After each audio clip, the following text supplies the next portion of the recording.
खामोशी जो आंखों में दिखाई दे उसे तूफान कहते हैं, जो आंखों में दिखाई दे उसे तूफान कहते हैं। जो ये दीवार सुराग है साहब, जो ये दीवार सुराग है चाइना, अमेरिका, पाकिस्तान साजिशों का हिस्सा है, मगर हम इसे अपने घर का रोशनदान कहते हैं, अपने घर का रोशनदान कहते हैं। इस कार्यक्रम में उपस्थित माननीय मुख्य अतिथि, आदरणीय शिक्षकगण और मेरे प्रिय दोस्तों, मैं प्रगति पाईगुड़े देश प्रेम, राष्ट्र निर्माण और मुख्य गणतंत्र दिवस के उपलक्ष्य पर अपने कुछ विचार आप सभी के साथ साझा करना चाहूंगी। आजादी का असली मतलब वही समझ सकता है जिसने कभी गुलामी की हो। हम सौभाग्यशाली हैं, हमने स्वतंत्र भारत में जन्म लिया। यूं तो आजादी की लौ 1857 में ही जा चुकी थी, जो वर्षाल वर्षन 1947 में हमारे भारत देश को आजाद कराई। प्राचीन, मध्यकालीन, वर्तमान भारत के उदाहरणों से स्पष्ट करना चाहूंगी कि जब हम फिरंगियों के फेरे में फंस चुके थे तो रंगदी बसंती शोला की एक आवाज पर टोले की टोले उमड़ाते थे। उनकी वंदे मातरम की आवाज से खून में आने वाला 5 डिग्री का तूफान अंग्रेजी शासकियों के जड़ों में तूफान ला देता था। लोग मर जाते थे, मिट जाते थे, फांसी चढ़ जाते थे, तो वे भी अपनी देशभक्ति साबित कर रहे होते थे, क्योंकि उस दौर की देशभक्ति की कसौटी थी। उसके बाद 62, 65 और 71 के युद्धों में अपना सुहाग गंवा देने वाली औरत, उसके हालात ये हो जाया करते थे। प्यार भी भरपूर गया, मां का सिंदूर गया, नन्ही नौनी हालों की लंगोटियां चली गई, छोटी छोटी बेटियों की चोटियां चली गई, बाप की कमाई गई, भाई की पढ़ाई गई। ऐसा एक विस्फोट हुआ, पता ही चला नहीं, पूरे जिस्म की कई बोटियां चली गई, पूरे जिस्म की कई बोटियां चली गई। और आपके लिए तो एक आदमी ही मरा है साहब, और आपके लिए तो एक आदमी ही मरा है साहब, किंतु मेरे घर की तो रोटियां चली गई, मेरे घर की तो रोटियां चली गई।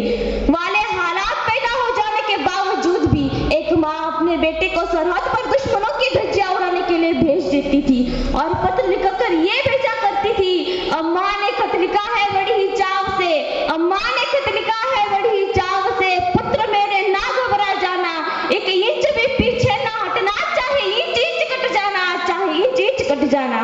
इस तरह पूरा परिवार अपनी देशभक्ति साबित कर रहा होता था।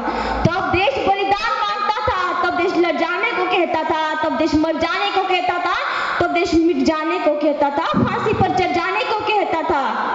किंतु आज देश मर जाने को नहीं कहता, लड़ जाने को, फांसी चढ़ जाने को, मिट जाने को नहीं कहता, किंतु बल्कि मेरे विचारों में यदि कोई व्यक्ति अपना काम ईमानदारी, पूरी मेहनत और लगन से करे ना, तो वही सबसे बड़ा देशभक्त है। मैं नहीं मानती फेसबुक और व्हाट्सएप के डीपी को 3 रंगों में ही हमारा देशभक्ति है। और यदि आप कहेंगे कि साल में 2 बार हाथ में तिरंगा लेना देशभक्ति है, तो मैं पूछना चाहूंगी, फुटपाथ में रहने वाला वो बच्चा ट्रैफिक की छाव में नंगे पांव में, ट्रैफिक की छाव में नंगे पांव में जब तिरंगा बेच रहा होता है, तो आप इसे उसकी देशभक्ति कहेंगे?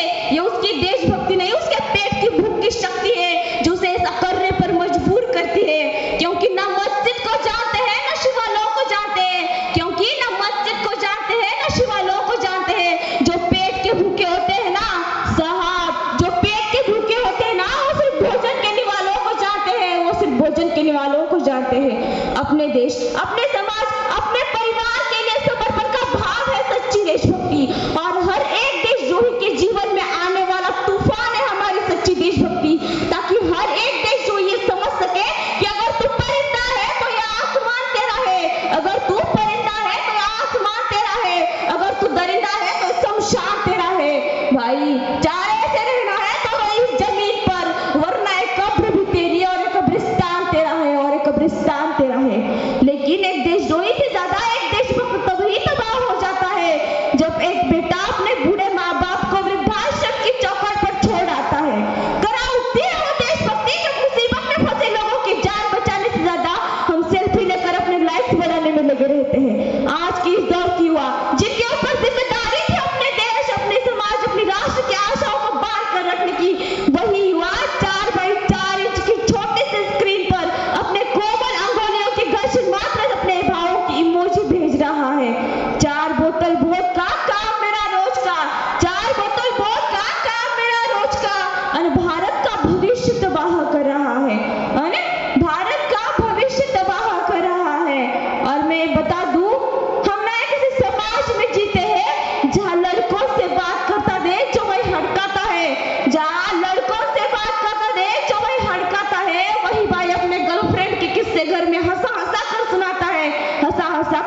जाता है। और मैं बता दूं, आज भी हम महिलाओं की सुरक्षा पर चौथे नंबर पर आते हैं। हम ना एक ऐसे समाज में जीते हैं जहाँ पत्थर की मूरत को लगते हैं 56 भोग, जहाँ पत्थर की मूरत को लगते हैं 56 भोग, और भूखे नंगे तपते सो जाते हैं लोग, भूखे नंगे तपते सो जाते हैं लोग। मजदूर को मजदूर समझिएगा, मजबूर नहीं। मजदूर को मजदूर समझिएगा, मजबूर नहीं। गरीब को काम दीजिएगा, दान नहीं। और दान देने के इच्छुक है तो जीते जी रक्त दान दीजिए, और मरने के बाद अंगदान देकर किसी मरते हुए को जीवन दान दीजिए, किसी मरते हुए को जीवन दान दीजिए। वही सच्ची देशभक्ति और वही सच्चा राष्ट्र प्रेम, वही सच्चा राष्ट्र प्रेम। ना सरकार मेरा है, ना रब मेरा है, ना सरकार मेरा है, ना रब मेरा है, ना ही बड़ा सा नाम मेरा है, और ना ही बड़ा सा नाम मेरा है। किंतु इतनी सी बात का गुरूर है मुझे, किंतु इतनी सी बात का गुरूर है मुझे, मैं भारत की हूँ और ये भारत मेरा है, और ये भारत मेरा है। परंतु एक वैचारिक बीमारी हमारे समाज में मुझे नजर आती है। कहा जाता है हम दुनिया के सबसे बड़े लोकतंत्र है, जहाँ हिंदू पैदा होते हैं, मुस्लिम, सिख और ईसाई भी पैदा होते हैं, लेकिन बदकिस्मती है अब इंसान पैदा नहीं होते। मेरे विचारों में न हिंदुओं की जरूरत है, न मुसलमान की जरूरत है। राष्ट्र निर्माण के लिए केवल अच्छे इंसान की जरूरत है, केवल अच्छे इंसान की जरूरत है। जरा सोच कर देखिए, ये पेड़ पौधे शाखाएं भी परेशान हो जाए अगर परिंदे भी हिंदू और मुसलमान हो जाए, अगर परिंदे भी हिंदू और मुसलमान हो जाए। एक शैक्षणिक बीमारी भी हमारे समाज में मुझे नजर आती है, और बड़े आश्चर्य की बात है, जिस देश ने पूरी दुनिया को तक्षशिला और नालंदा दे करके विश्वविद्यालय शिक्षा की बुनियाद रखी, आज सर्वश्रेष्ठ विश्व के 100 विश्वविद्यालय में हमारा एक भी विश्वविद्यालय खड़ा नहीं हो पाता। एक और हमारे पास IIT, IIM और NIT जैसी शिक्षण संस्थान है, तो दूसरी ओर इस देश के गरीबों को बेरोजगारी की जमात में खड़ा करने के लिए उनके हाथ में शिक्षण अभियान का झुंझुना पकड़ा दिया जाता है। और इस शैक्षणिक बीमारी का एक कारण भी है, वो है हमारी शिक्षा नीति केवल दो तरह के लोगों को नहीं बनती है।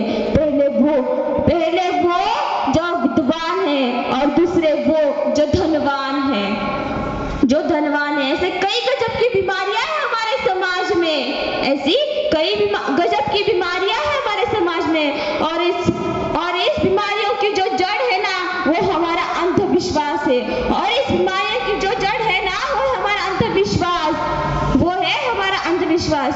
मेरे विचारों में इस देश के युवा अपनी सफलता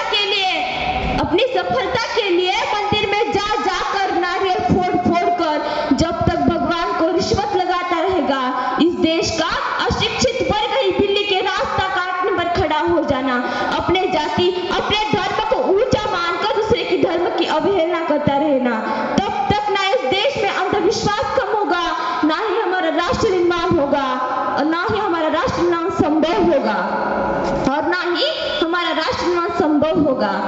हमारी संस्कृति, हमारी सभ्यता को दुनिया ने शीश नवाया है, हमारी संस्कृति, हमारी सभ्यता को दुनिया ने शीश नवाया है, तो क्यों हमने आस्था के नाम पर अंधविश्वास फैलाया है, तो क्यों हमने आस्था के नाम पर अंधविश्वास फैलाया है। मेरे विचारों में हमारा राष्ट्र निर्माण तभी संभव होगा जब इस देश में महिलाओं की पूजा नहीं, उनकी इज्जत की जाएगी। हमारा राष्ट्र निर्माण तभी संभव होगा जब इस देश में जाति के रक्षण के लिए नहीं, समाज की शक्ति पर हम बात करेंगे। हमारा राष्ट्र निर्माण तभी संभव होगा जब स्वस्थ भारत अभियान में केवल सरकार ही नहीं, सड़क पे चलने वाला हर एक नागरिक हाथ बटाएगा, स्वच्छ भारत स्वस्थ भारत को दिल से अपनाएगा। हम असल मायने में हमारा राष्ट्र निर्माण तभी संभव होगा जब एक भूखा बच्चा मध्याह्न भोजन के लिए नहीं, ज्ञान की छाव के लिए सरकारी स्कूलों की चौखट पर पांव रखेगा। और हमारा राष्ट्र निर्माण तब तक संभव नहीं होगा जब तक एक नागरिक नैतिक रूप से सदीन, चारित्रिक रूप से भ्रष्ट, मानसिक रूप से विद्यालाद, मानसिक रूप से दिवालात, धार्मिक रूप से अंधा, राजनीतिक रूप से गंदा, सुरक्षित मान्य मूल्यों के आंकड़ों में जिन सीने पे पन्ने में अखंड भारत को खंड करता रहेगा, तब तक ना हमारा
रहेगा, क्योंकि सारे जहां से अच्छा हिंदुस्तान हमारा, क्योंकि सारे जहां से अच्छा हिंदुस्तान हमारा।